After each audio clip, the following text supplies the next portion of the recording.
And welcome back to another Trio Wonky tier list. Today we're going to be taking a little trip down memory lane, starting from the year 2013. What is the best year of Yu-Gi-Oh? What is the greatest? And how have the formats been over the last decade plus?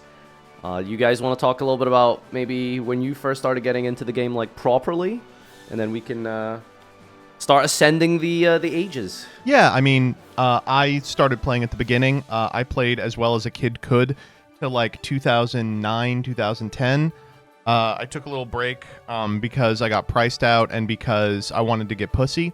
Then I came back 2013, and I would say I competitively started playing about 2015. He wanted to get pussy, so he dropped Yu-Gi-Oh! And how did that work out for you? Terribly, I mean, I got pussy, but I don't think it had to do with the Yu-Gi-Oh! I think it was like... It wasn't worth it. No, certainly not. He was just too cool. No, I don't think it's like that I was too cool. It's just like, you know, you're in high school, everyone's horned up. I think the truth of the matter is that no sex could ever match playing the 2014 formats in sequence. Like, giving up full power dragon rulers, I legitimately think is a huge misstep. So, Doug, where were you at? I think 2012 is when you started. Yeah, I would say. I mean, I'm like Joseph. I played, forever, and then dropped it in high school and picked it back up. Well, you're talking shit on me. I dropped it to not get pussy, I guess. So I guess you're in a better spot. But no, I mean, I picked it back up at the end of high school, early college. So like, yeah, 2011, 2012. Well, wait. Okay, those years are a little mixed up. But around 2012 is when I feel like I started trying and, was going for my invite. That was when I first started going to regionals. So I've been around for a long time. Yeah, I think I've played every single one of these formats that you have on here except 2024. But that year doesn't exist, so... Let's start from the beginning, 2013. I only know about this year exclusively through scientific methodological research of the dragon rulers. I never played this format. I attended my first couple of locals with literal structure decks. I think an agent structure deck was my first deck. I remember citing Consecrated Light versus Dark World, which immediately got popped by Grapha. No, dude, no. Fuck, that sucks. So I can only go off of what people say and believe and think. 2013 was S tier, Dragon Ruler format, unbelievable year, fantastic mirror. That's pretty much what I can tell is what people would say about it. But that's not my personal opinion, because obviously I didn't really play. I didn't really play either, but it's one of those things that in retrospect is really beloved.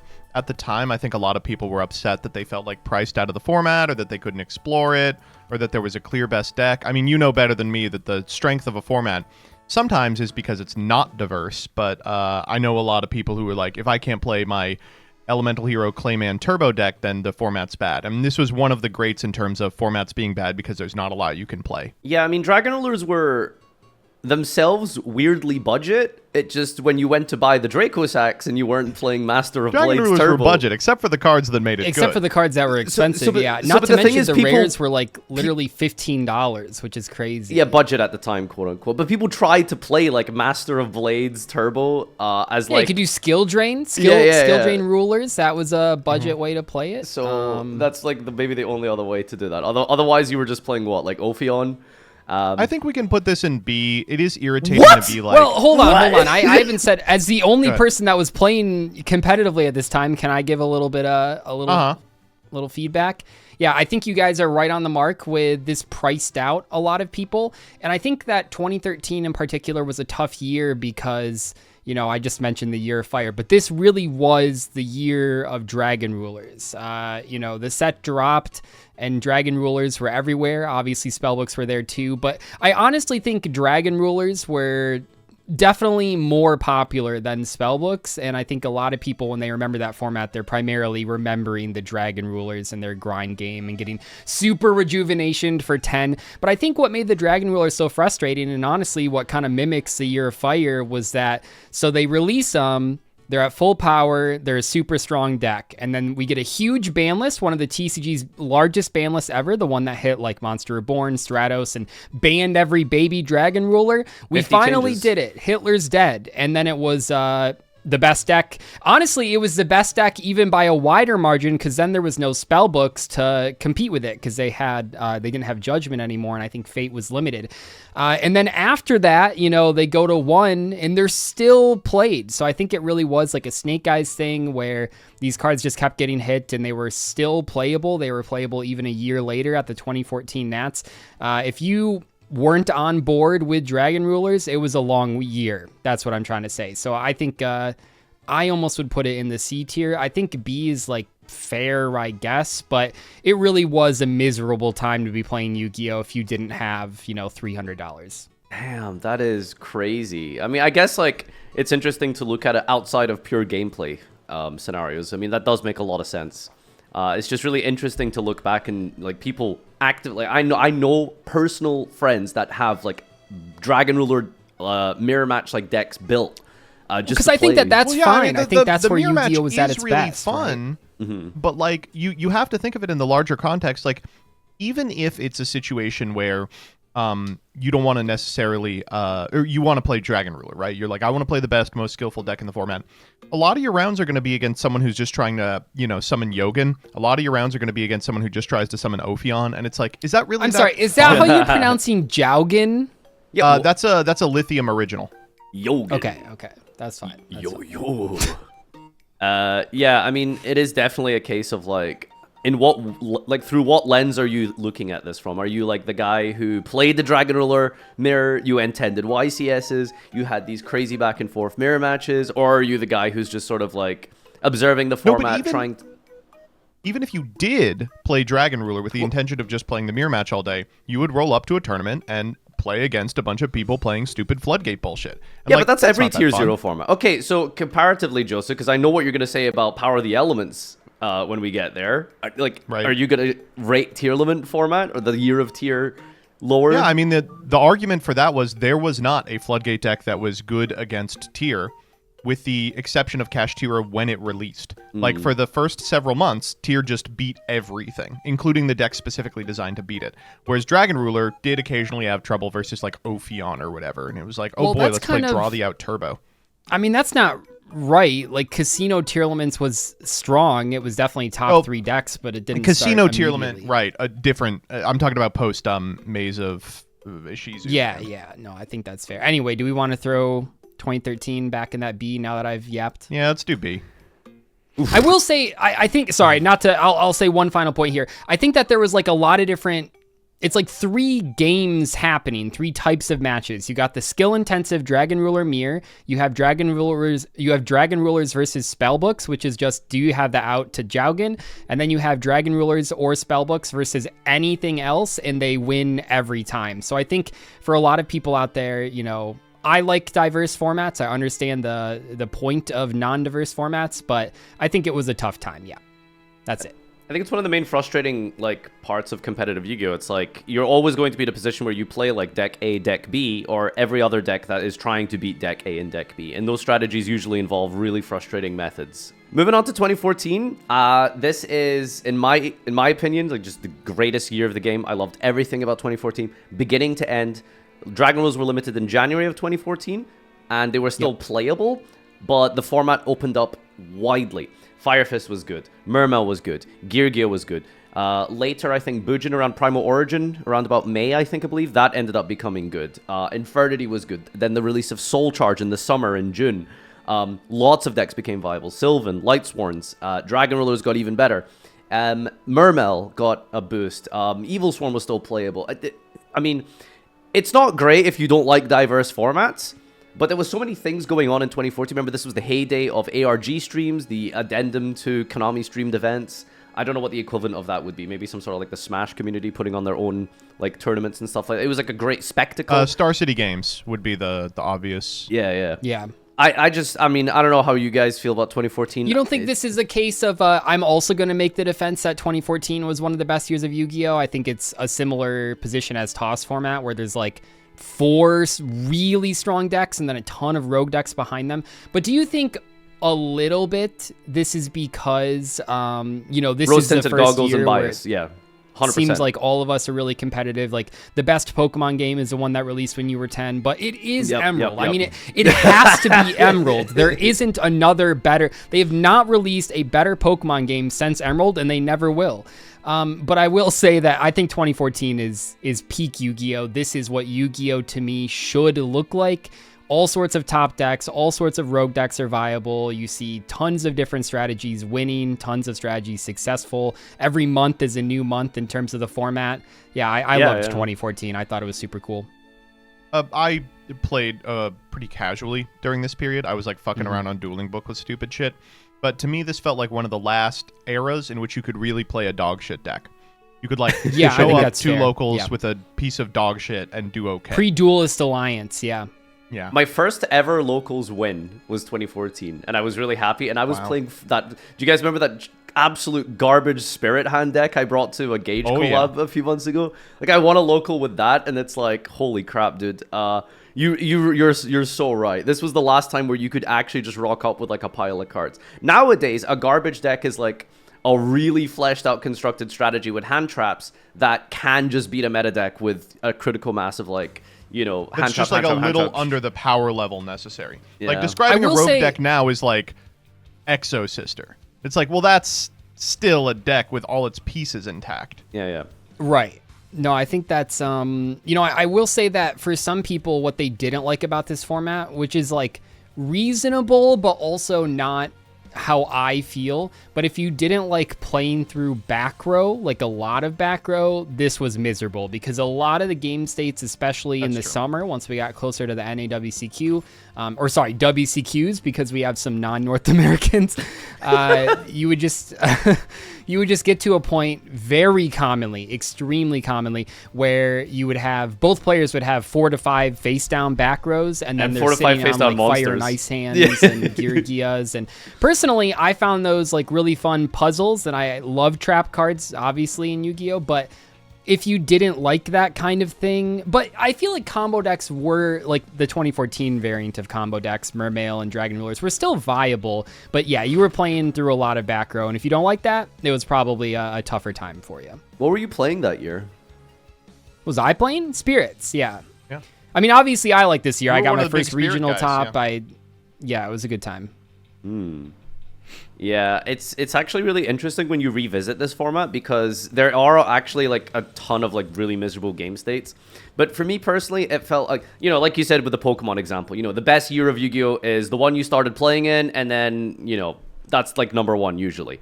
And that in 2014 is where I personally, I mean, I wasn't like good at the game, but it's when you develop this sort of foundational understanding where you have the tools available to you to sort of go out there and like compete, right? Like, you know what like building a deck looks like, you know what just simply net decking is like, doing like some type of a combo that's like a step above than just like, you know, your kitchen top style of Yu-Gi-Oh! And like that's always going to feel special to you because that's when you started, that's when it means a lot to you. So maybe 2014 isn't actually that good of a format, but no, it's that good of a format. S tier all the way, baby. There's an S tier. I will say as well that in the context of Yu-Gi-Oh's sort of macro identity as a community, it was a huge surge in social media presence. Yugi-tubing, I think, became sort of like a household name thing. Like people, it's a big year for a lot of us. Yeah. When I think of the like foundational people currently on YugiTube, they almost all got their start in 2014. 2015. I guess this is when you started playing, Joseph. What do you think of 2015? I like this format a lot. This is the one that people talk about a lot, you know, like Nekroz, BA, Shadow. And I liked some of the anti-meta stuff that came out too. Obviously, I'm a huge outspoken proponent of Ritual Beasts, if not as a deck, as a, you know, prophylactic. This is, of course, when Hero was topping at the kind of start of the structure deck. Yeah, courtesy of Darklaw and friends. My experience with this format, though, is as much as people try to pretend it was this triangle format all the way through, at release of Secret Forces until about 2016, really the only game in town was Nekroz, right? And man, it was so expensive. Yeah, so this was weird competitively because Necroz was like the Malice of the time, where it was absolutely like insane and dominating. Well, I don't know about Malice, but it was like this idea where it was doing insanely well at all these YCSs and getting multiple tops, but it never won anything. It won a bunch of YCSs. It didn't win. Okay, any... hold on. Let me finish. You could correct me. Okay. It didn't win any WCQs. It didn't win EU. That was won by Shadol. It didn't because win. You can't say YCSs like. It won YCSs. YCSs were Battle Pack Top Cut. That's why it didn't win anything. Okay, all right. We're talking about No, that was like one NA event. That wasn't like the. No, standard. it wasn't. No, it was the entire year. The one NA event you're thinking of is like when it was all Battle Pack, right? EU was all regular Yu-Gi-Oh. You were playing. Okay. That's an EU problem. Yeah. If you guys couldn't figure out how to play Nekroz, how is that our fault? Wait, hold on. Explain. Wait, so NA was just. You would get to top 16, so the one and that then you would do a Battle Pack draft. Yeah, it was top 16 was Battle Pack 3 draft forward. This was like not the standard. It was like 1 or 2 events, right? No, it was the standard. It was a People significant amount of hated events. it. The one that was not the standard, which arguably should have been the thing that they tried out more, but was day 1 was Battle Pack, and day 2 had some Swiss and Top Cut with real decks. What? But We talked a little bit about Star City Games, but like it was definitely them trying to ape like the way Magic works, where like you had to be good at multiple formats to do good on like I remember the ARG ban list. That's this time. So walk me through this. Yeah. In NA, you would show up with a Nekroz deck on Saturday, and then you would play a draft format on Sunday. Well, you play a couple of rounds for day 2, 16. and then just if you the top topped, 16. Yeah, you would sit down in 2 pods and do a Battle Pack draft. That is crazy. Wow. One of the big downsides to it was it totally fucked up, like you're saying, the expectations of what a deck could do. Because people would see, like, player on Nekroz got 16th place, and they'd be like, oh, this deck is bad. It's like, no, they just didn't put any time into learning how to draft, right? So it's like, what do you say when someone wins? Oh, Nekroz won the event, and it's like, no, Freya you Spirit sneak of into Victory day 2 won with, like, the event. Satellar Knight, and then you fucking maxed out your draft skills. Like, you can walk with a win, and people will be like, buy out Deneb. That happened all the time. Well, over here, all the YCSs pretty much were won by Nekroz. Prague was BA, but then I think Prague 2 was Nekroz, and a couple of others as well, I think was also Nekroz. That was like Nekroz. All the top cut over here. I will say this time, Joseph, you brought up rogue decks. I gotta show my binder here for a sec. One of my favorite decks, this is not the right binder. One of my favorite decks from this year, and the deck that I played for most of it, that I still have all the cards for, Volcanics! Volcanics were so cool. I loved this deck, man. Shouts out to Sorab Pasakani. Good friend of mine is the one who went undefeated at that YCS with Volcanics and then immediately lost in top 32 against his worst matchup. I punted a day 2 at a YCS with Volcanics. I punted a round 7 in the WCQ that I'm still not salty about. I thought that was a really cool year. Deck. But I think this year Horrible was matchup spread. Rough, and I think it was Whiplash from the previous year too. Nekroz released, and they were a top deck. Even they were tier 0 on release. They got hits really quick, and it didn't matter. They beat 3 ban lists. Still played like they kept raining good, and until the very end of 2015 when we did get to finally what I think is a good format. If you remember when we played that video for Gage's channel, and I played like Madolce, that was from the end of 2015. Format, I think that the last 3 months of 2015, I think were very diverse and very fun. But was the Pendulum Structure deck, the Magician stuff, was that end of 2015 or was that end of 2016? I think it was not end of 2015. End of 2015. It was end of 2015. So we had Magicians before Pepe? Yeah. Yeah, because what they needed was Pendy Sork and friends. So there was like Draco Pals, which I think some people call Pepe, but like it was like primarily it was just Luster, you had Plush Fire and a couple other random things, and then they got the Magician Structure deck, and then you started playing the Wisdom Eye and the Oath Dragon and the Vanilla monsters, and then and we're headed into that year here in 2016, first set Bosch, and that changed everything. To be clear, with respect to this format, I think it sucked that Nekroz was as good as it was for as long as it was. It also sucked in the same way Snake Eyes sucked, which we'll talk about when we get to like 2023, 2024, where by the end of it, it was just like 1-1-1-1-1-1, like all the pieces you could play. So games felt like really frustrating based on if your opponent had access to a bunch of stupid one-ofs that they refused to hit. And it was so expensive, man. This is the period in which I refer to all the time, the people on Zodiac were teaching each other how to take out a reverse mortgage to afford nekroz. They were like, it'll pay for itself with your locals winnings. It was fantastic. I mean, I remember going to Walmarts and buying out all Secret Forces, which I know nowadays is really looked down upon because Pokemon and scalping, blah, blah, blah. But just to try and rip them and pull those Bryonics. For those of you that were not playing at this time, Bryonic, and this eventually would happen with Engage as well, Bryonic was $90 for 6 months. And Valk, these are both 3 that we're talking about here, was $60. So just between those 2 cards, you're looking at half a band. It was just ridiculous. One of the most expensive decks of all time. It was like 2015 money also. And just the pull rates on these, they've changed how it works with respect to pull rates. But wasn't it like you would get a Bryonic every like case or something ridiculous? Yeah, so this was called short printing, which they legally do not do anymore for core sets, but from what I understand, they still short print side sets. But short printing secrets is a lot different than like, Well, because it was, they've changed how deck building sets work over the last, several years, and deck building sets now really struggle to maintain value, but back in the day, deck building sets often had a short printed $100 secret rare. So like, is one way better than the other? I don't know. Hard to say. I mean, we're kind of there just now. I mean, Albaz the White, isn't that thing like almost $100 or something? He's down, but he's about $60 right now. Oh, okay. Which is probably where he should land anyway. So the problem was a good card. You would like open a case and pull like 10 copies of every secret, and then maybe 2 Brio, maybe no, 2 you could get a Ritual Beast core per Bryonac, like a core. It was basically Yosenju was in there too. Yep. So yeah. So 2015 competitively, Doug, just the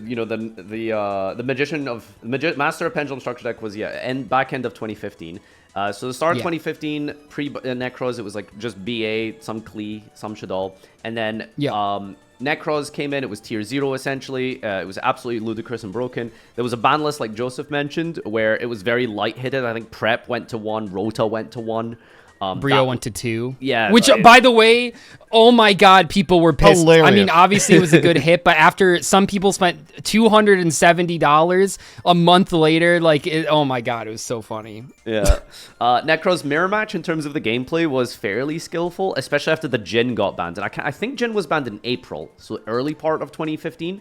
And that was one of the most frustrating aspects, because against Nekroz, if you were playing the mirror match, it was this really weird tech mind game of, which out to the Jin lock do you have? So Jin lock, for those of you who don't know, it's this Jin monster that was tribute fodder that you would send to the graveyard with Lavavel Chain. You would perform a ritual summon, banish the Jin, utilizing Nekroz of Colossalas, with the Nekroz cycle, and you would summon Nekroz of Colossalas, which is a 23 defender that can drop the attack of something to 0, and they can't special summon. You then back up and protect that Nekroz of Colossalas with a Battle Fader, Valkyris, if they try and attack over it. Or you could just use the Nekroz of Colossalas to drop the attack of a monster. And targeting prevention with Trish, and Gungnir destruction. It was just, so in the mirror match, it was this like, okay, should we play a Rota target like DD Warrior Lady that doesn't target, but then that loses to Valk? Do we play Exiled Force, which can pop it without going to the battle phase? And then I think this was actually the time where some people even played Eclipse. This was one of the first times where Book of Eclipse was like meta. Because it was non-targeting booking of the monster, then you could special summon. And then you would get Trished, which was really funny. And then deeper into like the format around about the summer, Shaddoll and Burning Abyss were better. And I think there was like another hit, but they were basically just like stun decks. Shaddoll won the EU WCQ. Burning Abyss won the NA WCQ. Shoutouts Noah Green. And then thereafter, I guess it was just sort of this slow roll towards Pendulum, right? I think there was like a Clown Nekroz list at some point. Yeah, so that's kind of what I'm... Oh, yeah, so the Clown Nekroz, I actually wrote feature matches at that event, the last event that Nekroz was legal at, or one of the, it was like YCS Toronto 2015 or whatever. And that format was just, it was ruined suddenly because of Masquerade, number 104 Masquerade. People were summoning it, not just revealing it from their extra deck to search. But Masquerade made the mirror match horrible because you could negate Valk.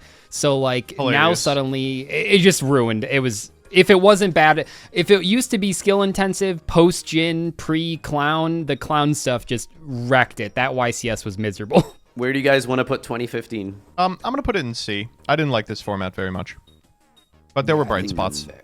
I think that's fair. I did get to play Volcanic, so not D, but C is good. Yeah. Wow, that's crazy. For me personally, I think it's like somewhere around A, B. I thought it was decent. I had a great time. For the Okay, most rich part. boy.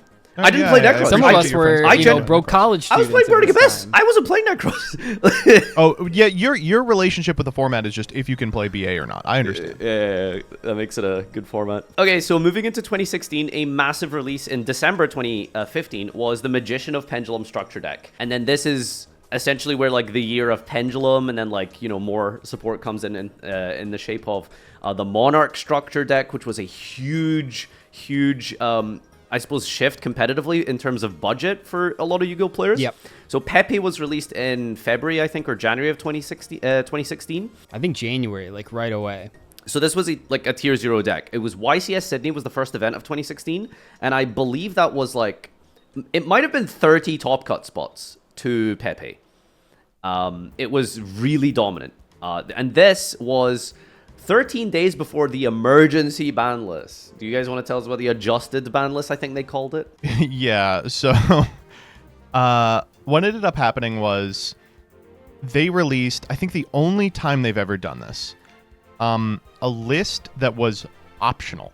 It was specifically designed to, you know, stop Pepe from being the best thing by a country mile. And they like emailed OTSs. They were like, listen, you don't have to abide this list, but we've made the list in case your player base is like, we're not going to fucking play until this is resolved. Yeah. And I remember my locals had it like on a piece of paper that they just printed out from their email, like taped to the place where the cards were. And we were all very happy to play under the new, non-new list. It was very, very odd. Yeah, so this adjusted list was optional for locals. You could adopt the full power list and not follow the adjusted list, but competitive events would be using the adjusted list, which really didn't make sense because why would a local want to use the full power version of Pepe, right? Locals usually are more, they're supposed to be more casual where you can kind of play whatever you want. So it was really bizarre. So yeah, Pepe was absolutely ludicrous. It was dominant. And then they hit us with the adjusted list less than 2 weeks later. And then we also had the Monarch structure deck. This was a huge change. Like I said about like the budgeting of Yu-Gi-Oh! If you were a budget player, you could play like a really good deck. Monarchs were, you could either play extra deckless Monarchs, which was, as a lot of you may already know from some of the recent support, Domain of the Monarchs is a crazy field spell that stops your opponent from summoning from the extra deck if you control Tribute Summon. So that was a very easy way to just lock out Burning Abyss, lock out Pendulum. Lock out, dude. Yeah, they were locking out Burning Abyss. Yeah, you're right. Well, yeah, it was like because PK. It's like it was awful. It was an unplayable format because you couldn't make Dante and Well, it's weird that you're saying that because I mean, you were talking about Tier 0 Burning Abyss, like end of or start of 2015 or whatever, but this is really when Burning Abyss took a new form and I think it became quite cool. This is the release of Beatrice. This is the release of the Phantom Knights. We have the PK Fire deck. I love those cards a lot. Fogblade is a lot of fun. I mean, Levier, the Sea Dragon. I was a big fan. I played Phantom Knights all year. I love Phantom Knights. So for me, this is a really interesting year to talk about because obviously it starts with the worst format of all time, right? Like, what are you going to say about Pepe? But the format by the WCQ, the NAWCQ, was maybe one of the best Yu-Gi-Oh formats I've ever experienced. It was Monarch with the BA and the Domain variants. Pendulum, which was like the husk of Pepe, which was still quite good, but manageable. With the Odd Eyes stuff, which was really with the cool. Odd Eyes Go watch stuff. that old Joshua Schmidt profile, guys. Hell yeah, man. Very cool. Burning Abyss, which had the massively successful PK Fire variant, but also a lot of people were playing, I was playing this, for instance, Beatrice to send Interrupted Kaiju Slumber to out the Domain lock, right? That was like your sell if they were setting it up on turn 2. Which also Cosmo happens ships as to well. beat the other deck in the format, right? Cosmo, which by the WCQ had 2 big builds. It had this big sexy combo build, and then it had like a Demise build that would like resolve the discard of Demise and then resolve the effect of Tin Can. It was so cute. That format whipped ass. And Yep. if that was the entirety of 2016, it would be an easy S for me. Immediately after, I think the release of Inov changed a lot. A couple of months after The set was the WCQ, so good. What do you mean? it was a combination of a list and the release of Inov, this incredibly powerful set that totally changed the landscape of Yu-Gi-Oh! Forever. In terms of like what a combo deck is and does. That was like Metal Foes decks, Paleo decks, Totally Awesome came out in 2016. This was also the ABC structure deck around that time, I think. Yeah, a little later, the ABC structure deck came out and was clear best deck. And then the Worlds for that year, a couple months prior, was of course the totally cynical Worlds, where they released all the Blue Eyes shit after hitting everything, so that it was the only deck that was playable at the World Tournament. So, on one hand, you have like this really awesome 4 months of Yu-Gi-Oh! Like lead up to the WCQ immediately afterwards. But then you have the cynical ass Blue Eyes format, the unplayable Pepe format, and then the Inov format, which I have gone to bat for a lot of times, but in retrospect, I think is a little too like streamlined combo centric for my tastes. I think really just is a palate cleanser after how bad Blue Eyes was. So I don't think I can say this format or this year was really you really great. don't like. I would honestly say with the everything format you after said. Pepe was great. You don't. Yep. You really don't like Blue Eyes. I mean, it was. I did not like it the was Blue Eyes Blue format. Eyes. Well, the format after I Pepe thought it was being a the great pre-any format. WCQ one is great, but the Blue Eyes format I didn't like. You liked it because you could play Dolce. That's what you liked.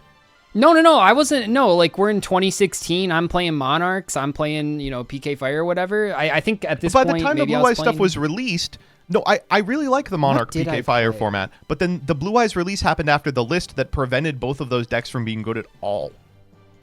Yeah, what did I play at that? I thought 2016 was great. I mean, there was a lot of viable decks. you played all Burning through- Abyss.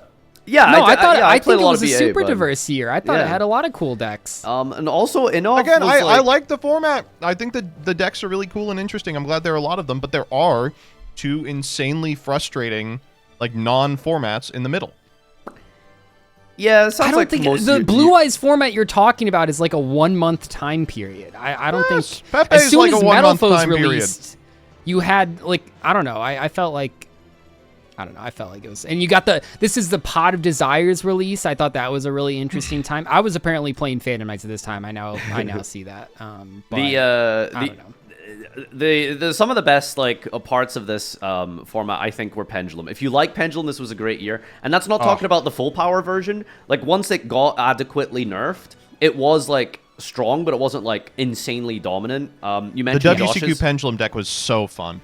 Yeah, even before that, I think there was like the Draco Pal list, but not Pepe. I think Dark people were- Draco Pal? Yeah, it was like dark, With like dark. Armageddon Knight and shit. Yeah, That that stuff was awesome. So you could like send Zephyros and like bounce a scale and then reuse it. Yeah. You could pop your scales with Ariadne and then search Solemn cards, which I guess in hindsight doesn't sound fun to play against, but it was fun to play for Oh, sure. it was so fun to get Solemn.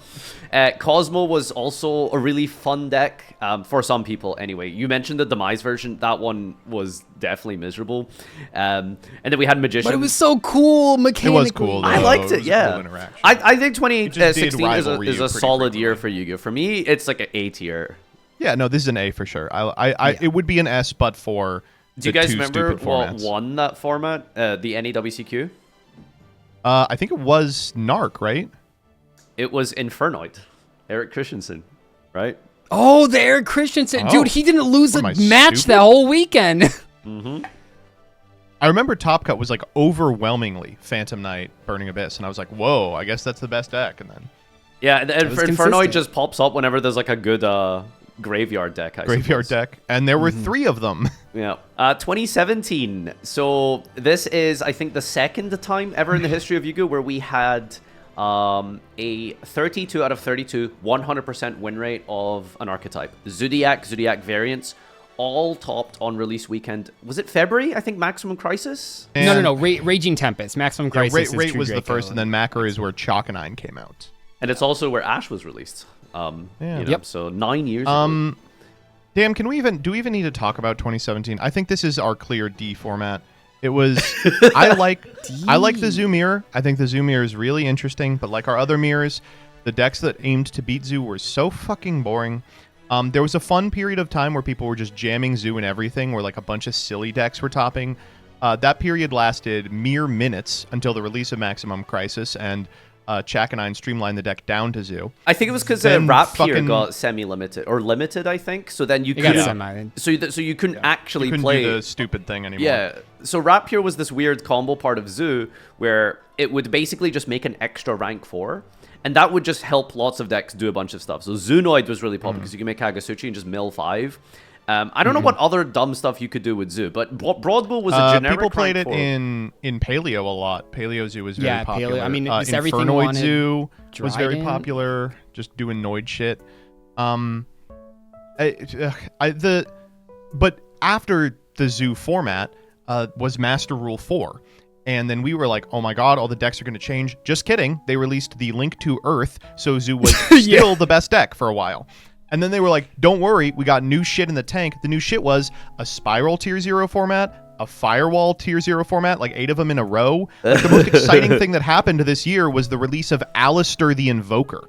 Like, how fucking well, hold boring. on, and you're actually... Everything you said is true. I totally agree, and all that shit sucks. But we're glazing over another, possibly one of the most miserable times. I guess we can. How many times can we say that?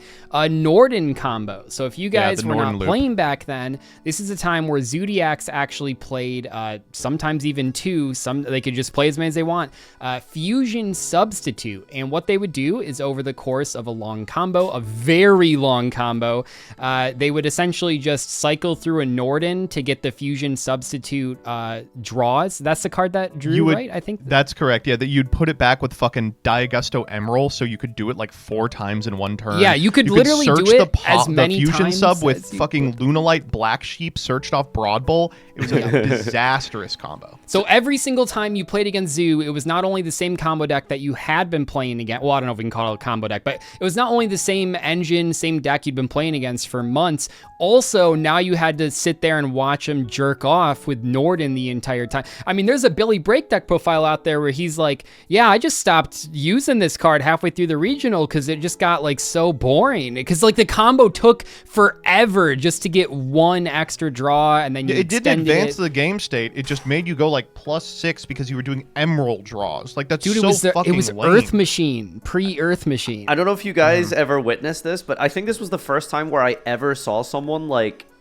2 players mutually agree to like skip a combo. Like, so they would just like go into their deck, take out the Rapiers, and then put a bunch of Xyz into the graveyard and be like, okay, this is the end board, shuffle, Emerald draw. Like, that's amazing. I literally watched people do this, and it was it was definitely the first time I think where you had like a straight up like spreadsheet combo, because a lot of combo decks up until this point were sort of like, it kind of depends on like what you draw, what you mill, kind of 3-card combos and stuff. This was like a 1 Rapier combo, and it was like the same thing, linear all the way through until you so well, and you could do it with anything courtesy of Broadbull and then Chakanine, because like Chakanine was such an annoying integral part of that deck. It was like, you bring the guy back with Chakanine, that makes Norden without using IF, and then it was just, you just won. There was nothing you could do.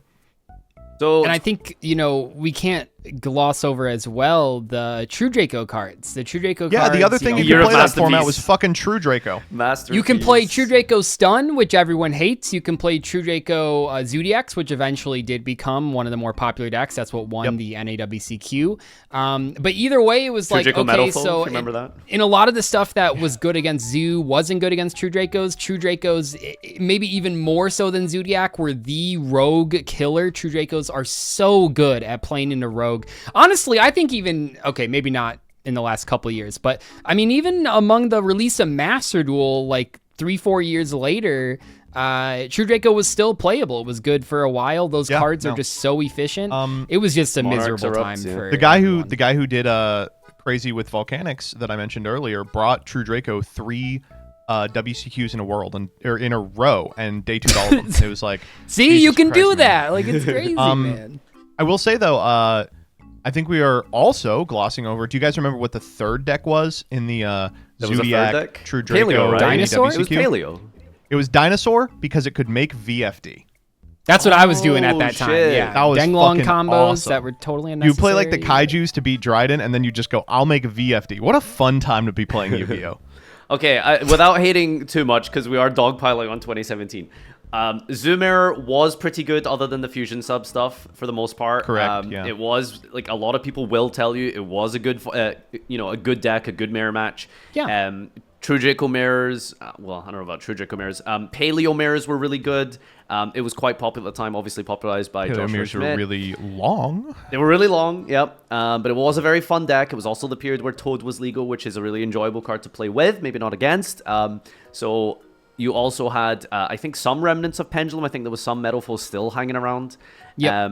So, Yeah. 2017... Zoo Metal Flows with the Bow Baboon. That was a cool little strategy. Yeah, Bow Baboon. Oh, wait.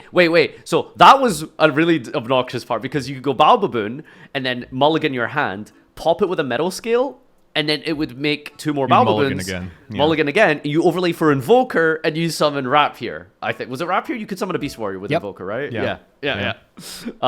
So that was a very funny deck. I want to this year was actually. terrible. I think this awful. year had some of the worst formats in Yu-Gi-Oh's history. I don't know. I guess Not bad, I'm huh? sitting here and it's like I think there's a big bias. I am clearly someone that enjoys playing the 4th best deck in a format. So like I don't like sitting down and playing a bunch of mirrors, and I think that would maybe separate me from maybe even a lot of people watching the video. Like I don't like playing 10 mirror matches in a day. it's not for me. I would put 2017 in B, but the thing that really sours insane. it Oh my is- god, insane. easy D for me. Are you kidding? Yeah, I'm about to say easy. Like if I could finish my thought, if that's okay. No, the thing please that do. No. the thing that really sours 2017 is you guys are really hating on Zoo and stuff. I hated True Draco. Masterpiece was insufferable, and a lot of people like forgot what that card does because Link monsters can out it now. It makes itself unaffected by monsters. Usually is what you would tribute. So it would be immune to the type of card you tribute. You could tribute spells, you could tribute traps, continuous ones. So typically you would make a spell monster immune masterpiece. So it's just towers that's immune to card effects, and it has a quick effect to pop a card. So even if you like can, kind of put together a big guy to run over it, they just go battle phase pop. So this really dropped my enjoyment of 2017. But other than that, like I said, I love Paleo. I think it was great. we're putting it in D, Farfa. I'm sorry. That's it's going in Jesus D. Christ. yeah, I think you're being outvoted. I don't know, man. Like Be honest. I'm not saying the mirrors weren't bad, or I don't know. I am. 2018 was... Hard to talk about. 2018 begins with like that Pendulum Magician deck that occasionally had an FTK, if you guys remember that. And that deck was interesting. I will say that deck could have been worse. I mean, I'm talking about a deck that Could not have been worse. What are we talking about? So man? are you talking about a literal FTK, or is this the S0 thing? No, it was an so FTK you with could, the starving You could venom. S0, but you could also just kill. You could FTK. Tyrant Neptune. Yeah. This deck was, I mean, maybe I remember it a little more fondly because of how bad 2017 was, but it didn't get better. So it's Pendulum Magician, and the second best deck is everyone's favorite, True Draco. And they're like, don't worry, we got new shit coming out. The new shit was Trickstar, which was a Droll and Lockbird loop deck, or an FTK. And then eventually they released Sky Striker, which was cool. Like, Sky Striker is a cool, fun deck, although at full power, it was crazy overtuned and impossible for any rogue deck to gain ground against. The only other thing worth playing in that format, in my opinion, is Goki, a literal FTK deck. And I think people who didn't play in 2018 don't remember any deck that was not Sky Striker, Goki, or the Sky Striker Trickstar Mech Knight deck that I think we all pretended was playable, so we didn't have to play the other two, was a rogue deck that just randomly, because they hadn't boxed out special summons correctly, could summon infinity monsters off of Firewall and would Gumblar loop you. I think you're forgetting one very key deck in that format. Yeah? Altergeist released at that time. It was Oh, yeah, amazing. go fuck yourself. Best format ever. We get the release Yeah. of Imperm. We get Faker. Dude, Altergeist best 4th best deck. I mean, that's amazing, right? Yeah. Like, No, it was a miserable time to be playing. It was like you would roll up. and your really, opponent- this year was great, man. This year was terrible, man. This No, is it like was pretty bad. probably The the Goki worst stuff was year in pretty bad. Yu-Gi-Oh history. So the weird... But also, it was kind of cool because it played Aqua Dolphin. No, it was a very rough year. I Yeah. just Oh, the liked it hand 'cause looping I was playing really Altergeist nice. a lot. You getting hand looped for 5 was awesome. It's really weird. So I very specifically know a lot about this because I just did a big video on it.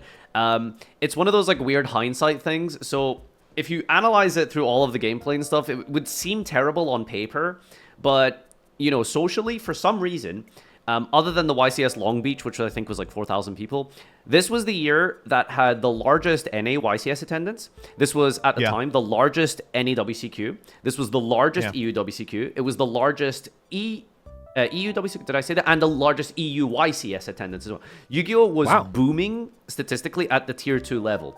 And weirdly enough, it was the one that people complained the most. This was the year where Konami were getting prank called. They were getting literal, like, spam, like, threats, emails, like, constantly. All of their comment sections were locked on YouTube for large portions of 2018 because people were spamming about how bad the format was and how they should ban Firewall. They need to ban all these FTKs. So on paper, it's weird. 2018 seems terrible. But statistically, it was doing well at the tier 2 level. On top of that, if you actually look at the data, you know, there is this like big Goki boogeyman and stuff like that. But statistically in Top Cut, the most played decks and represented were like Striker variants. I'd say Skyshaker, Trickstar, Hugh. I mean, Jeff Jones, Max Reynolds. I think both topped that event with that deck. And yeah, I think there was a ton of different options. It's just that once decks got going, it kind of fucked everything. This was also the year at the very end of the year we started getting the Danger Monsters. This is when the Danger Monsters were printed for the first time, and also Thunder Dragons. Thunder Dragons became a big part of the format at the end of 2018. So you know, this is we're going to talk about TOS format in the next year because that's 2019, but this really was laying the groundwork, you know, doing the prologue of TOS. You're insane for putting that in D tier. I'm sorry. This is like put it in D tier. Where do you want to put this, Doug? This is, come on, what else is going to go in D tier? I don't know None how of much these other formats are this bad. I don't know how much. What are you talking, dude? I'd put this shit in B tier. Honestly, I would put it higher because but like I think it's an easy B tier year. All right, we'll compromise on C. You're out of your fucking mind. How many events did you top in, Doug, in 2018? Not any, but okay, we don't have to shame me over that. No. Like I just can't remember when your insane run was. You topped like 3 events back to back or something. Wasn't that 2018? Yeah, 2019. I had you know, this is my high school talking about, you know, my football days. I did have a UDS top 4 and then a YCS top 32 and then a regional second place, all within the span of a month. So yeah, it was a good time. But like, you know, yeah, I'm not gonna try to let that. I mean, I think TOS format was B is anyway. I can get behind like C. Joseph is do C. Really underselling. Yeah, but I think C's a decent compromise. Okay, 2019. This is the Eternal format, TOS format. Historically looked at is a really well-beloved format by a lot of the player base. The reason for that is the format opened up a lot and it did ban a lot of the problems. The January ban list of 2019 was, I think, maybe the second or third biggest. Much like kind of after like the Dragon Rulers, and so 2019 it sort of like turns into this like 3-deck format where you have Orcust, Striker, or Orca Striker together. What was the other Thunder Dragon, Salamangreats are being played. And then there was like there was also Endymion. You could play Guru. Yeah, Vlad topped this year with Infernoid again. With his stupid ass fucking dumb fucking idiot deck. There was a lot of I think this was like kinda okay. I will say at the time, I do remember people complaining a lot because, you know, people are always going to complain. But the decks that were topping they all had inevitability. They all had strong turn 1 plays off of just a couple cards.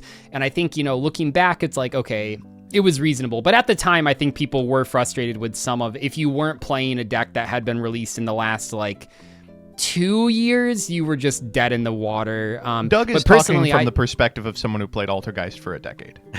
Yeah, of course. But like, I think that I think this really was 2014 too, in terms of every single event seemed to have a couple, you know, top decks that you knew you were going to play against, that you knew you had to side deck against. And then also you'd play a lot of rogue decks as well. I can't remember what event it was, but I remember there was one time like halfway through 2019 before the multi-faker limit where like I did a YCS and like I think I played a different deck every single round. And to me, that's what is great about Yu-Gi-Oh! I know some people get really frustrated with those situations, but you know, I really like it when Yu-Gi-Oh! Is different. Yep.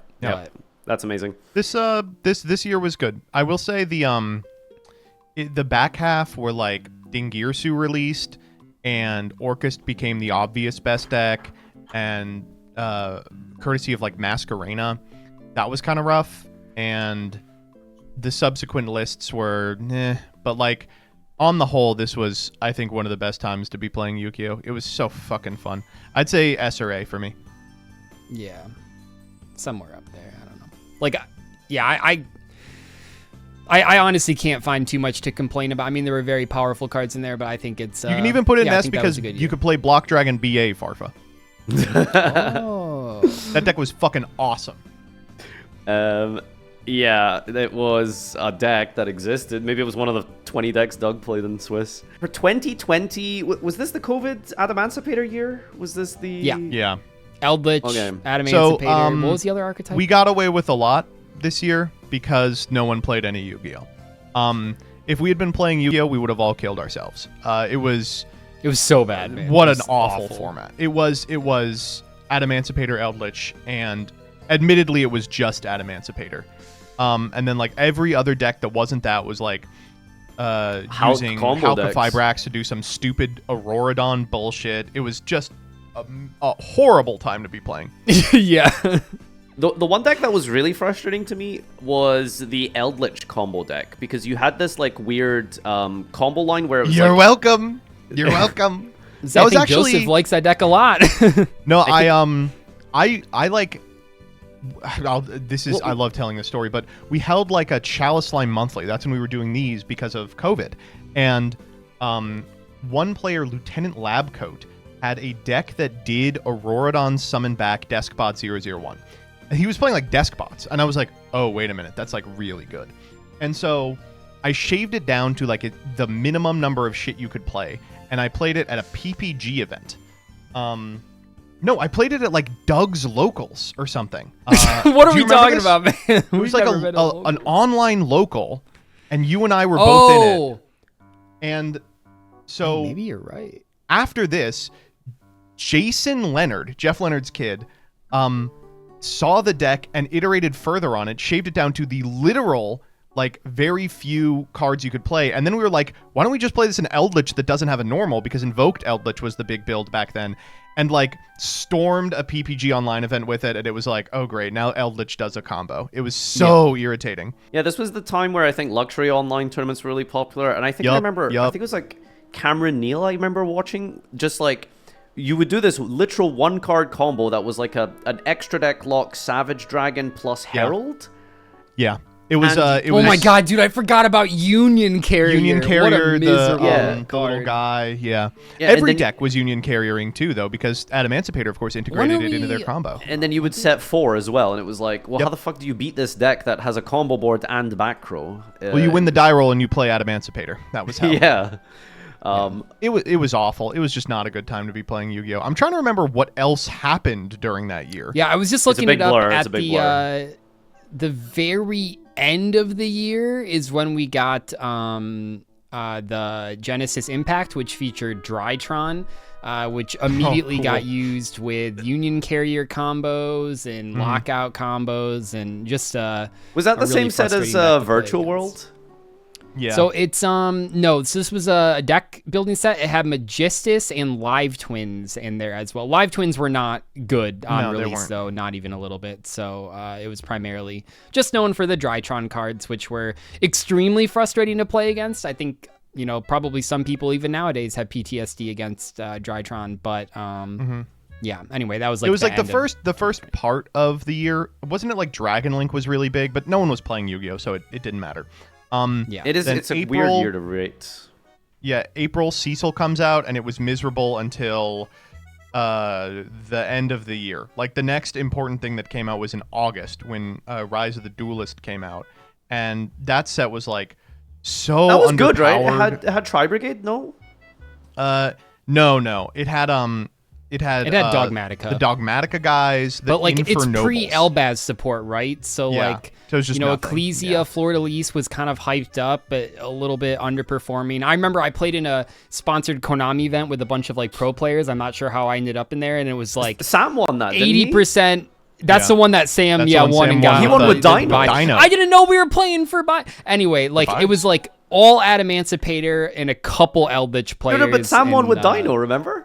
Yeah, and then I remember him winning with one. Dino. Yeah, I lost to him. So I will say, I think the very end of the years when Phantom Rage came out, and that was Raid Raptor, Tri Brigade, and Virtual World, and those decks were interesting and cool, but they took a little bit of time for people to catch on to. I remember Phantom Rage at release was like this super underhyped set, and it was like selling for cost. And then after about a week, people were like, the Tri Brigade cards are the best thing ever printed. The Virtual World cards are actually quite good. So I have no problem calling those functionally 2021 cards and saying this entire fucking year sucked balls. Yeah. Yeah, I don't know. I'm fine saying D tier. That's a tough time. Yeah, so going into what about 2021... Toon Chaos, though? You guys remember Toon Chaos? Hey, Chaos Space was in there. That card's cool. 2021, I guess, started off with where you were just talking about just now. The interesting thing... Well, interesting. I remember Lulu's, Virtual World Lulu's, being like literally like $2 or $3, and then they immediately spiked when people realized how insanely good this deck was at powering out VFD, which was still legal, I think, at the time. So this format, what was it? It was Virtual World, Tri Brigade, Drytron. Was it basically just like the Master Duel format? Yeah, I mean, I think... Yeah, this really, now that you say it like that, this was kind of like the first Master Duel format. Yeah, a little bit. I'm just trying to look in here. We got Blazing Vortex released. Because I know that at some point during this time period, I didn't really play competitively around about like these COVID years personally. So I'm not too sure how this year was. But I remember that there was a lot of online tournaments that were doing well with, you know, after the Adamancipator year. I think like Tri-Lurlusk was really, really good. Yeah. That deck was obnoxious as name fuck. of that deck. That deck was fucking awesome. Yeah, it so, ended... wasn't that deck like Simorglock, Apollosa, Apex Eve? No, it wasn't Apollosa, but it would Simorg you. I don't know. I thought that deck was fine. You got to understand, the context of 2021 was the top decks were like Drytron, which just put up a fucking billion negates, and then would Union Carrier a B onto their Herald of Ultimateness so you couldn't droplet it. That was awesome. Oh my god. Virtual World, which made Macro Cosmos plus like 18 points of interaction, plus VFD, because VFD was legal. And then Tri Brigade and its associated variants, which just like in Master Duel, saved the fucking world because they were a deck that actually did something interesting. It wasn't just negate. Well, I don't know. I mean, that deck definitely made Apollosa, didn't it? It could make Apollosa, but I mean, this was one of those times when it was like Apollosa isn't like the end all be all. Like you could normal summon a Fractal and walk over it, you know? So I remember, I feel like I remember a Tri deck that was like Apollosa, Drident, Revolt. Tri would make Apollosa. Yeah, and you would have Revolt, and you would have the Ancient Warriors guy usually found his way in there. Yeah, that was freaking horrible. Holy This crap. was a tough year for. I don't know. I'm just kind of going through the core sets right now. This was a tough year. I remember having a lot. There was not a lot playable. Modern Yu-Gi-Oh, but like. Yeah, we got Core Set 1. It had War Rocks. It has War Rock Mountain. That's the cover card here. And it also had the new Fabled support, which was really important. Lightning Overdrive had... that was the crack Diviner one, of the where they Herald. sold the crack. And then Dawn of Majesty, just terrible. At the end of the year, though... I'll push back a little bit on Dama. I think Dawn of Majesty had like 5 really interesting decks in it. But it had the Magic Keys. Like, Magic Keys are pretty cool. Yeah, we thought they were going to be good. It is where Aluber debuts, but, I mean, admittedly, of course, like, these decks weren't great. They weren't competitive versus the top stuff. Mm-hmm. But I will say, at the end of the year, and this is kind of, for me at least, obviously I like Sword Soul a lot, but this is when, at least around me, locals had started opening up again at the very end of the year, so it was a good time. But we do get at the last set here Burst of Destiny, which had some incredibly powerful cards, including Sword Souls, DPE. Oh my god! I just remember Crime So just before this point, Verte was legal, and I think this was the period where every deck was just doing their combo and then making 2 guys into Dragoon. And then Burst of Destiny dropped, and then people did that with DPE, right? Yeah. It's kind of weird to talk about because the Verte for Dragoon thing actually didn't happen that much in like tiered matches, right? Drytron was doing it, right? Wasn't that the A tier was So the A tier was Tri Brigade, which really didn't do it, and Virtual World, which obviously can't. But Drytron would do it if they were interrupted, but sometimes they wouldn't. Sometimes they'd be like, I don't really want to devote that many bricks to a deck that's already kind of bricky. So, like, that's the extent to which it was played at top tables. Yeah, but there was every other deck in the format was trying to weave Verte for Dragoon in. So you saw it all the time. Do you remember the Sub-Terror, like, anti-meta deck that was just playing, like, 6 Red Eyes Fusion? Red Eyes Fusion? Yeah, dude. You could still set Red Eyes Guru. Insight? So Red Eyes Fusion has a restriction that says you can't normal summon or special at all that turn. So you could just set Gurus, like, set 3 cards, and then just end on Dragoon. Like, it was very obnoxious to play against. I'd throw this in C. It's definitely not a D for me. Like, there were playable decks, and I still like Tri. I think all the Tri decks were fucking awesome. I was super happy with them. But I will admit, like, slow start back to the post-COVID world. These playable decks were largely unfun, and the format lasted forever because all the core sets were just bad. Yeah, I'll let you guys decide that because I don't have a huge memory of 21 specifically. But Doug, you really like 2022, right? I like 2022. I was pulling up some sets here. I think 2022. I think there were some good things in this format. I think that, I don't know. I mean, we were talking about it in an old MasterChef, right? I think that Sword Soul is a really good top deck, and I think the mirror matches were interesting, and I think that they were very skill intensive. A lot of good back and forth. Going first, going second didn't really matter as much, which I think is a good sign in a mirror match. But there were also some really shit things going on this year. I mean, we see a lot of artifact Dagda stuff happening. Ton of we Dagda see, loops. Helki Fibrax and everything still. It's still legal at this point. They have hit some of the pieces that made it overpowered. We don't have Link Cross, of course, but it was still really, really prevalent. Prank Kids are around. There were just like a number of things that I think were, good, but also I think that there were some very frustrating matchups and cards in this format that were just locking you out of the game. This was when Mystic Mine was everywhere, for instance. Yeah. It's actually kind of hard to encapsulate this one because for me it's like 2 sequences of the year, right? Like the first one is this like grand creators release when everyone was like, oh my god, we have to play Adventure and everything. And then when they released the structure deck, they were like, oh my god, we need to play Branded Fusion to make Mirror Jade in everything. Like every deck was just like, also we're going to play Branded Fusion to make Mirror Jade. And you could do it off Verte, so why wouldn't you? And then Pote came out. And like, Pote, of course, changed everything. We all thought Sprite was going to be the best deck. Was Pote legal for the WCQ? No. No. It's after. Yeah. Okay, it was like the first set of the new season. Yeah, so 2022 was weird that way. Yeah, there's all those combo decks you mentioned, but I mean, me and Doug, we loved Sword Soul. This was probably, I guess, my only real major credential is like getting top 16 at nationals, and I really loved that format. I loved Sword Soul. Sword Soul 10 mirrors were like really, really enjoyable. And it's also, I guess, important to, I don't think you guys mentioned, like, the baby branded deck. So it was, like, branded, but, like, this was, like, literally, like, you would just make Lebellion into Mirror Jade, and I think Dramaturge was the Guardian Chimera branded in red time period. That's what I got my invite with that year, was playing that deck with Adventure. That deck was fucking awesome. I remember how frustrated people were with Crossout during that time, because branded... That's how I got my my invite, is in the finals of the pod. I did, like, a little regional... one of those, and my opponent was on branded, and they went for they went first, and I had Branded Fusion. They went, I'll use Wandering Griffin Rider, and I go cross out, call Griffin Rider. Oh my god, it's fucked up. That guy probably still thinks about that. You're like, how could that fucking shit happen to me? And I remember, like, that deck was so focused on Branded Fusion. I remember branded players siding Crossout for Ash. And then also doing it in the mirror match, and that was so toxic because you could cross out Branded Fusion in the mirror, and you would side one copy of Dimensional and D-Barrier as well, Oh so that God. you could call it off and cross out. It happened all the time. You had to, or you could just be a genius and play Nightbeam to stop making fun of Nightbeam. But then after Pote, of course, the top deck is Sprite.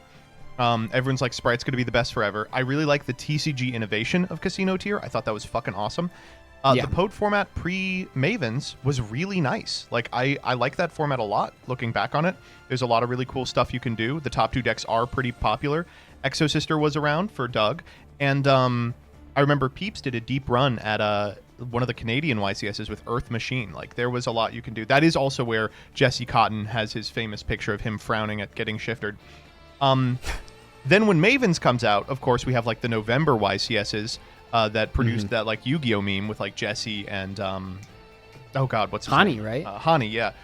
Just like looking at each other trying to navigate a board state. I loved that format as well. I think that format was really cool, though I know a lot of people fucking hate it with all their guts. Yeah, I mean, I think that you either love full power tier limit format or you hate it. I think undeniably, even as someone that both doesn't like mirror matches and doesn't like tier 0 formats, I think that the like I said, I don't like tier limit. I don't like tier 0 formats, but it's the amount of player expression was so present in there. It wasn't deck building expression, of course. I mean, there were a couple changes, but we did see, the deck list got pretty similar, pretty homogenized, pretty fast.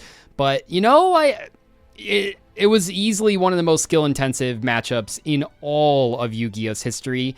And even though at this time I was just trying to dweller people with Exo Sisters, I think I can at least recognize, especially now that we've moved past it, that it was a very skill-intensive format, of course. I mean, that wasn't really deniable at the time, but it was an extremely skill-intensive format that required a lot of practice.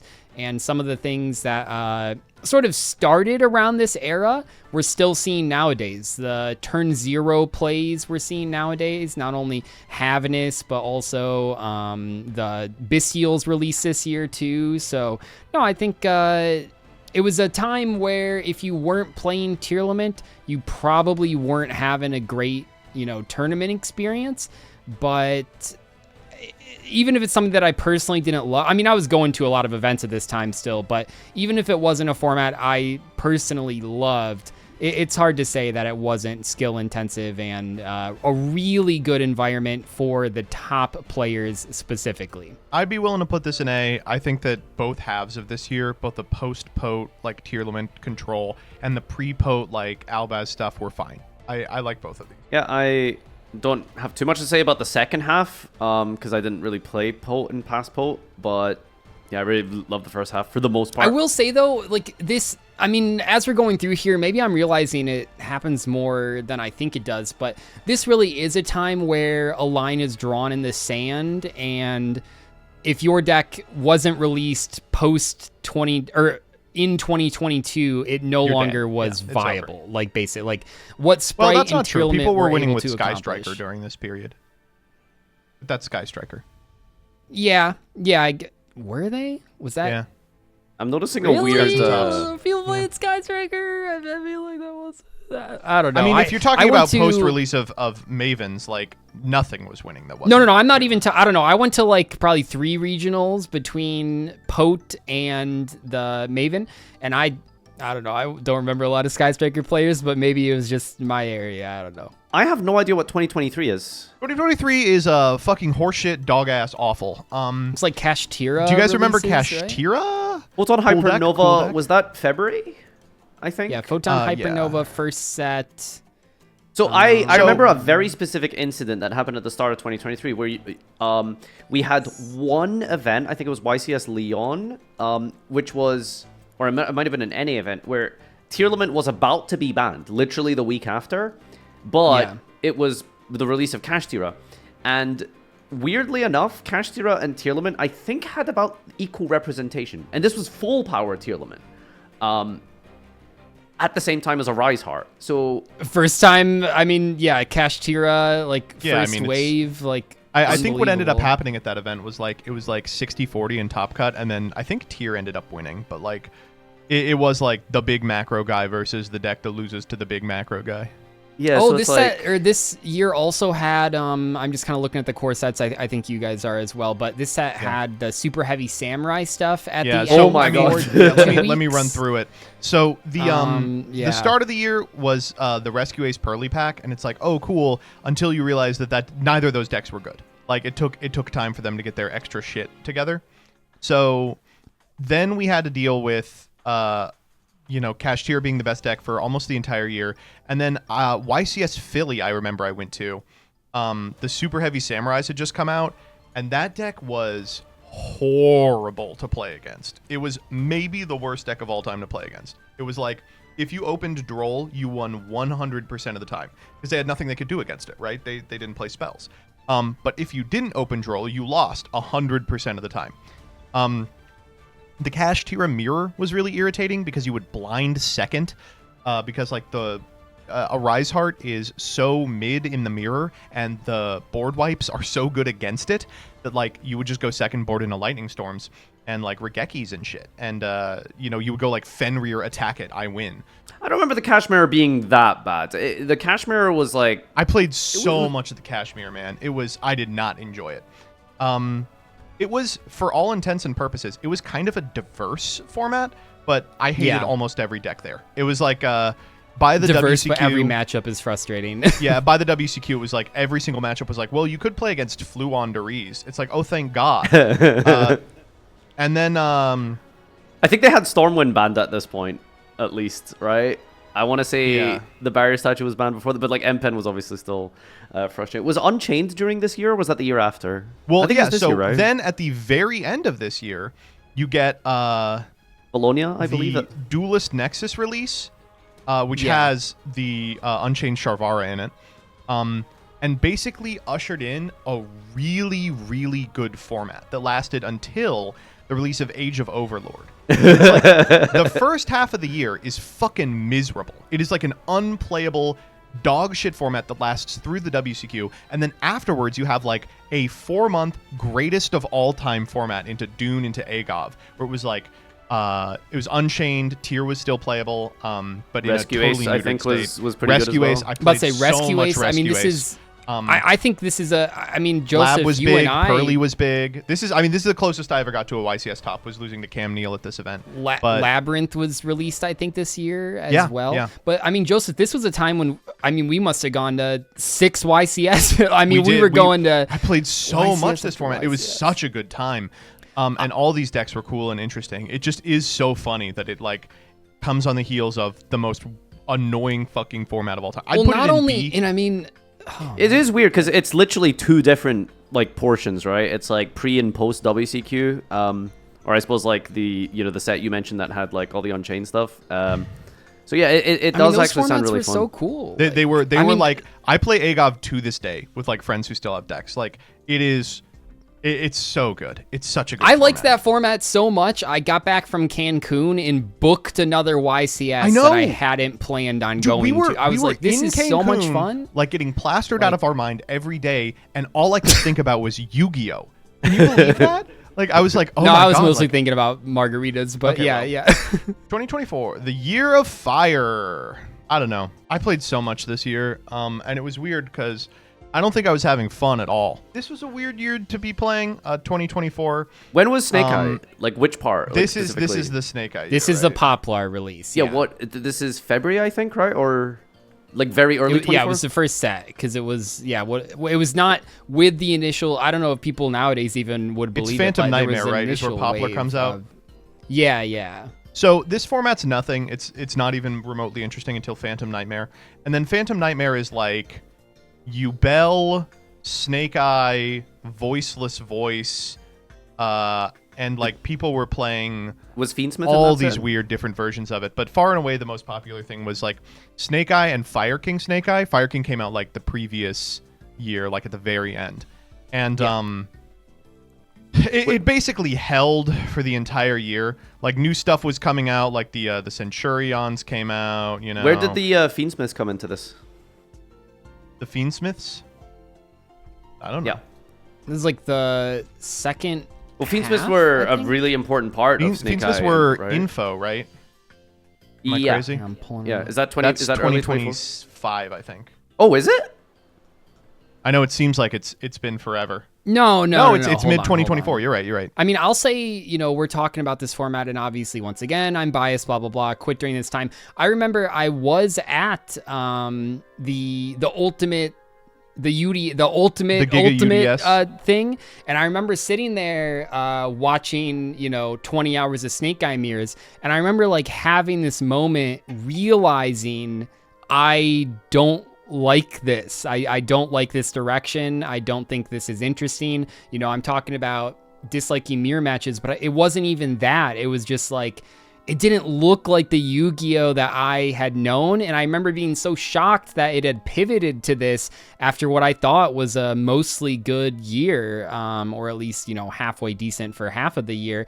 It was just a very weird, I very vividly have this memory of just sitting on a couch watching these mirror matches all day and just being like, this isn't fun anymore. And that's, you know, why I took a big step back. So maybe you guys can talk more about this year, but I just remember that. It's kind of miserable. This is probably when I was at my most competitive. So far as this is when I have the Konami, the Master Duel finish that I'm proud of, you know, all that shit.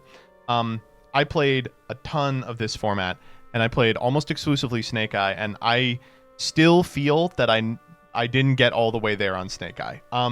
The thing that irritated me about this format, and it was true of Snake Eye, it was true of Yubel, it was true of Tenpai, which were like the 3 big decks the entire year, was that all of them felt like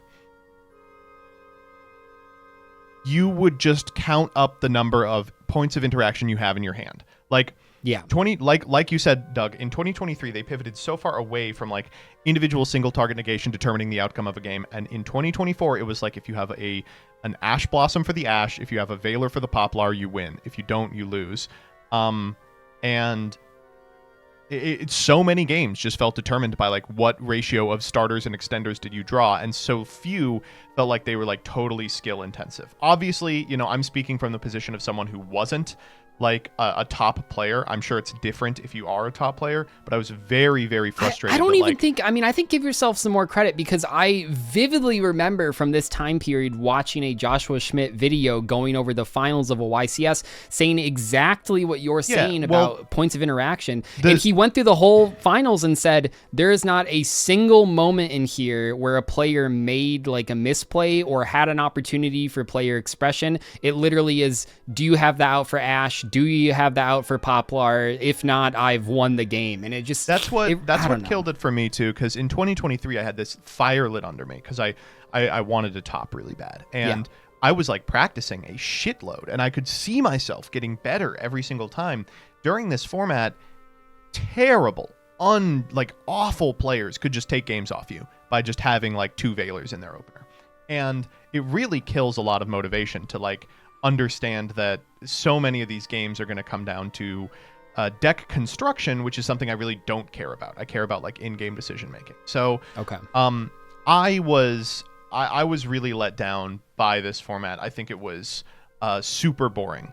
The Fiendsmith stuff patched a lot of the issues I had in that, like, when Moon came out, you then had a backup that you could go to, but like the end board that included Fiendsmith was so boring that I didn't really care about it anyway. Fiendsmith really drove that deck over the edge as well, because now you needed like 3 interactions to actually like genuinely stop a Snake Eye deck from fully comboing. Yubel wasn't very like much fun to play either. And Tenpai was a slot machine. It's literally just like, okay, do I have an out for this? Do I have an out for that? Do I have an out for that? And it's not like fun to play against either. It's like, okay, Droplet, Raigeki, Lightning Storm, Chandra, and it's like, okay, well, I mean, it is what it is. I do like the things people were doing with Fiendsmith near like the WCQ. Like when the Fiendsmith first released, and they were playing like I think it's actually Cam Neal, that Magical Musketeer deck. That was so fucking cool. There are a couple of decks like that in like the points playoffs from the NAWCQ that year. But outside of that, I mean, this year was kind of a bust for me. I would put it in C. I don't think it was so bad that I would not play it again or whatever. I think there was a lot of fun, good Yu-Gi-Oh! I played. And there were a lot of like decks that weren't top tier, like Ritual Beast I thought was really interesting. People were still playing Fire King, which is a blast to play with and against. This is when people started jamming White Forest, which is like a fun like combo deck to build in a vacuum. I just didn't like... Ooh, we're scraping the bottom of the barrel if we're bringing up White Forest. Yeah, I mean, still, I think that's a... And then, okay, so the other thing that puts it not in D for me is at the end of the year, Crossover Breakers released. And I mean, we'll probably talk about that mostly in 2025 because it's like the end of the year, but I liked it. Oh my god, dude. Why do you not like Ryzeo? I think these cards exemplify the worst part of Yu-Gi-Oh card design. Okay, I can understand Malice, but I need to understand your take on Ryzeo. Why do you hate that so much? Oh, I mean, I just don't think that, like, I don't know. I guess that's just what Yu-Gi-Oh is now, and you just got to get used to it. But I think that, 2024, 2025 is where we're seeing this card design of every single card is an extender and a starter, and, it just You play Exo Sister. No, like, I'm not saying, well, see, I'm not trying to say, like, I don't think it's fair to, like, I'm not saying from my perspective, because, I just think that, I think a lot of people even nowadays are complaining about Malice. I think they're cards that are very difficult to interact with. I think they're archetypes that don't really have choke points anymore, where even Snake Eyes had a couple choke points, sort of. I don't know. I felt like Crossover Breakers wasn't. I can really see that. And I think that it's like one of the, like, you worded it really well, where it's like the starter and extender all do like the same thing. It's like one of the most, and removal. I mean, some of these cards, it's putting in a guy in grave that negates a guy, and it special summons itself, and it gets I don't know. Just too much. So I think it's like this weird symptom of like just the end of 2024 into 25, where like the modern card design is feeling like you're saying, every card is a starter and an extender, and it does something else. It's like everything is like three lines, three separate individual really good pieces of text on them. And on top of that, it's like the most frustrating part is like when you hand trap something, you want it to be able to meaningfully end like the end boards, right? Whereas like if you hand trap Dormouse, you would hope that like the end board gets worse, but they can just draw a guy that like March here to extend with like a White Rabbit or something, and it just does the same thing. The end board doesn't change, and that was like really frustrating. Like Ryzeo was like maybe not as bad, because if you hand trap Duo Drive, like that does meaningfully like that is true. I guess that was like the biggest choke point. Yeah, I don't know. I do understand what you're saying. I would still put this year in C tier. I think that there were a lot of bright spots. I think like pretending that something like Snake Eye was as frustrating as something like the Firewall loops is pretty ridiculous. Like, no. And I think it's a C tier year. The second half of this year has been, I think they've really come around on. Oh wait, sorry, I'm still talking about 2024. That's how I feel. Sorry. 2024. Yeah. Okay, 25. Farfa, if you want to move 24 up, if you wouldn't mind. You want to put it in. Jesus, that is that is crazy. Okay, I'll do it just for you because I didn't actually play in 24, but. Holy crap, that's a take. Two people who didn't play in 2024 tell me where to put it. Come on. No, well, no, I mean, I think Nadir and I are in a little bit of, are we old men yelling at clouds? Yeah, but like Joseph, you need to understand, that's why 2024 is like D for us. Like that's when me and Doug like really. We thought it was so bad we stopped playing. Yeah, it was so Doug bad. listened to this YouTuber called Farfa, and Farfa listened to this YouTuber called Doug. Okay, so this is one of those like things, Joseph, where you kind of mentioned where it's like you played the most, like you were at your absolute best as a player in 2024. So sorry that my lived experience doesn't matter to you. Yeah. No. Well, look at it this way. So I think that for you personally, because of your mentality at the time, I think irrespective of what the card pool is, you're going to have like liked it more, right? Because that's. I mean, you can see that on the list though with all of the. I mean, 2014, 2019, 2016. These are. I don't know. I mean, I guess we're trying to be. I mean, no, this is a subjective rating. That's why. I mean, no, the year that I have my best finish is 2017, and there it is. It's 2025. I do want to echo a lot of what you all are saying about about Ryzeo and Malice. I think those two decks being the best decks are really frustrating. It is hard to get super mad at Ryzeo just because like, I didn't hate Ryzeo that much. What does Ryzeo really do? It is easy to get mad at Malice because Joshua Schmidt told everyone to. But it also does put up an end board that is just so irritating, and it gets to play Dimension you say Shifter. that if you put an ape in Master Duel and he had to play against Malice, it would kill itself. Well, Master Duel's different, it's bad. And the frustrating part about Malice's existence is also like the availability of Meowls and Lancia in the side deck means that like 30% of your boarded games are non-games. I remember I bought into Malice at release and I played it for 2 weeks and I was like, I can't play this. It's just so unfun. Yeah, there's like 9 silver bullets in the side deck for you. Like yeah, Lancia, I picked Chaos up Ryzeo Hunter. and I had a blast. But well, because But I will also admit, early Ryziel is not fucking fun. Like, a Ryziel end board that's like duo drive, detonator, cross, that's like, okay, that's not a big deal. Like, to me, that's totally fine to expect someone to play through. But early Ryziel, they were doing the fucking hand loops. They were setting up Castell and Harpy's Feather storming you. Like, it was the most boring, miserable shit. Again, it's really hard to talk about because after the halfway point of the year, they accidentally created the best format in modern memory with Justice Hunters. I think Dracotail and real quick, Vanquish just before Soul, that, I think it's important to mention Mitsurugi. Yeah, Mitsurugi came out first half of the year as well. I don't know about you all, I have no problem with Mitsurugi. I think it's cool that it's a splashable engine in a lot of decks that does something. You know, I don't think the cap on its plays is so high that I both think it's good in that for a long time people had been begging for another TCG exclusive archetype that like actually did something, because up until this point in the recent years, I mean, as I was going through these packs, I was seeing that, but the B Troopers, the Gold Prides, the War Rocks, they were just flopping after flopping after flopping, and people were thinking back to Burning Abyss and Dangers. Respect and B that kind of Troopers. stuff. I mean, I love B Troopers. I spent way too much money on a Quaggar Hercules, so trust me, I like B Troopers a lot. But like, you know, I think those cards are overtuned. I think that they are a little unfun to play against, or at least unfun to watch the combo resolve for the 100th time. I guess. I think that actually the gameplay they facilitate is really interesting. I think that like they open up a lot of opportunities for you to take advantage of it. If you have like a DD Crow, you can play around the prayers super easily.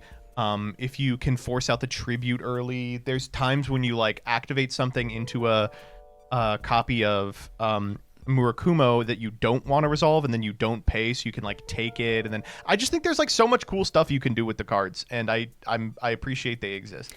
Is this a stretch? Is this a guy seeing his second movie after Boss Baby moment? Or can I say that the Mitsurugis kind of do remind me of the Zodiacs and being splashed into so many different decks that have, you know, they can do a lot of different things. They can make the Trident plus a rank 4 Mitsurugi, you know, goes into, I mean, anything really, literally anything. It makes a rank like, 4. I mean, makes a rank 4, makes a rank 8. Like, a rank 4 and a rank 8, or a rank 4 and like the Rigeki.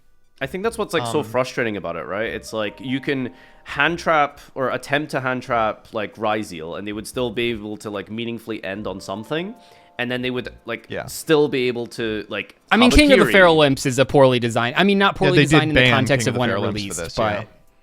Yeah. But again, halfway through the year, they release Justice Hunters, and I had all 3 of those decks. The Vanquish Soul K9 deck, the Yummy Mitsurugi deck, but now just the Yummy deck, and the Dracotail deck. Love them. I think they're all great. The only one I kind of have a problem with is Yummy, because like it just gets to play and play and play. But the way that it plays is like so layered. Its interactions come from different places. There are meaningful opportunities to interact with it. I just importantly, look at the base Yummy end board. Like, what is it? It's like a bounce, a Book of Moon, right? Like, I think that's a little bit underselling it. Let's be honest. Yeah. You know what I liked about the, and I mean, people can talk about the Just archetypes all the time, and I think a lot of people agree that they're well balanced. But specifically, what I was thinking, because this is a time when I, you know, did try to get back into the TCG, and I've been playing Master Duel more competitive. I think Dracotail is such a great deck. That's not a hot take. But I will say what I like about those cards is that they all have clear drawbacks in ways that I don't think they would have if they were released in 2024. I like that the Dracotail cards only trigger when they're sent by a fusion summon. I think if they were released in a different era, they might have triggered, maybe not whenever it's sent to the graveyard, but sent to the graveyard by a card effect. I like that the Yummy cards have to respond to a card effect. I like that the K9 cards only really work, but I like that Izuna as a hand trap is cool in terms of you can use it turn 0, but you can play around it. It's not, and I think that was something that I found, I thought I was missing from 2024, was that it felt like no cards had any restrictions whatsoever. And I think that there are some cards that are too generic. I'm not the biggest fan of Mitsurugi. I can understand where you guys are coming from, and I understand why people like them, but like, Yeah, I just feel like those archetypes were designed in ways that they had drawbacks, and we hadn't seen that in a little bit. And, you know, you can make cards that are super powerful and also make them not just ubiquitously like the most powerful thing at every step with no counterplay and no choke points. I think that the Josh, I'm not sure when they designed those cards or how much thought went into them compared to the previous year of design, but I'm really happy with what they did with that pack. I'll be honest, the other stuff in the sets that came out in 2025 is also really interesting. Like the art mages aren't parallel or aren't powerful now, right? You know, the cool tunes aren't powerful now, but like in the next set, there's all this new cool shit for them. So like Radiant it lays Typhoon. the groundwork for more archetypes that conform to that type of design, where like they have turn 0 plays. They're interruptible in meaningful ways.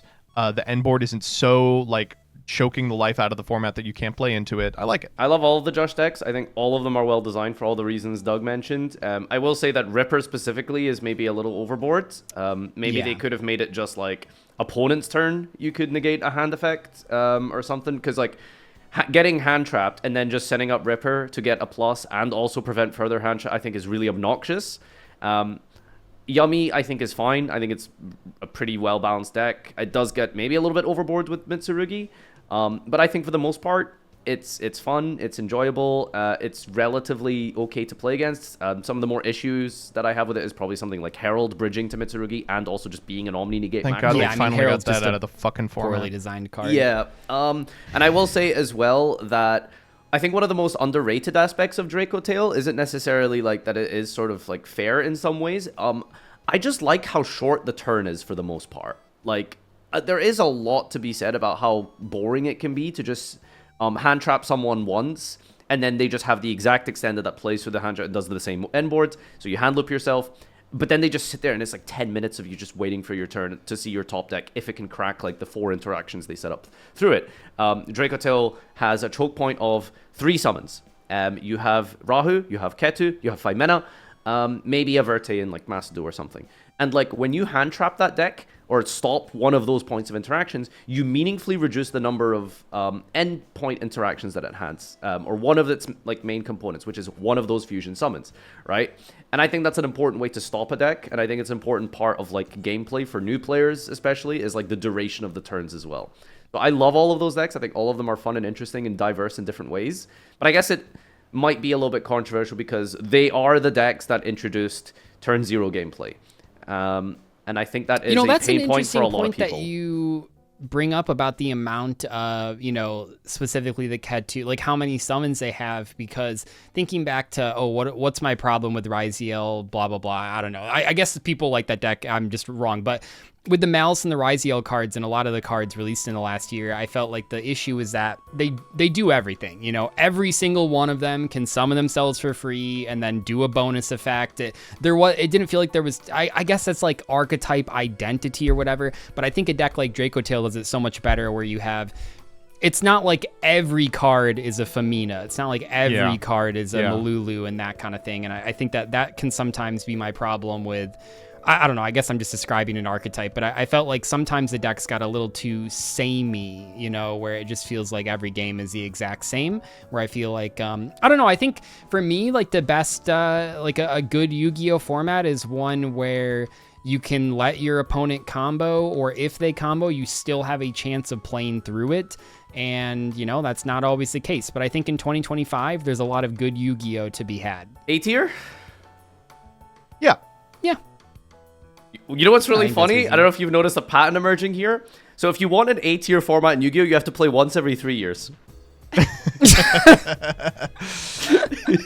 And if you want a bad year of Yu-Gi-Oh, you also have to play once in every 3 years. Dude, that's hilarious. That is pretty funny. Cycles. And if you want to have a really bad year, play during worldwide pandemic. Yeah. Zodiac is what I'm referring to. Also COVID. I'm surprised there isn't more S tier formats. I guess like A is like, some of those are close to S.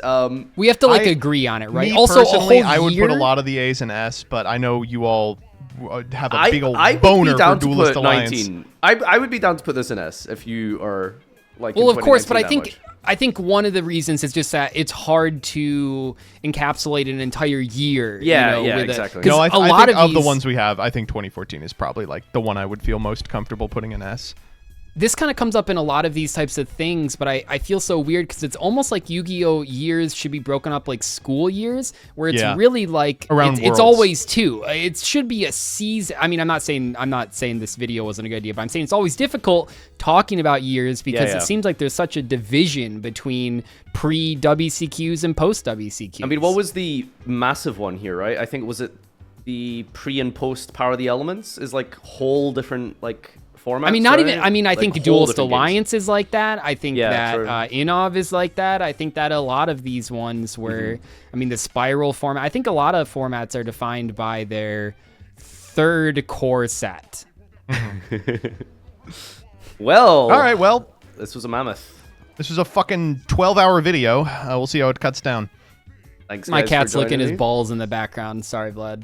Let me move him around. Let me move him out of the way.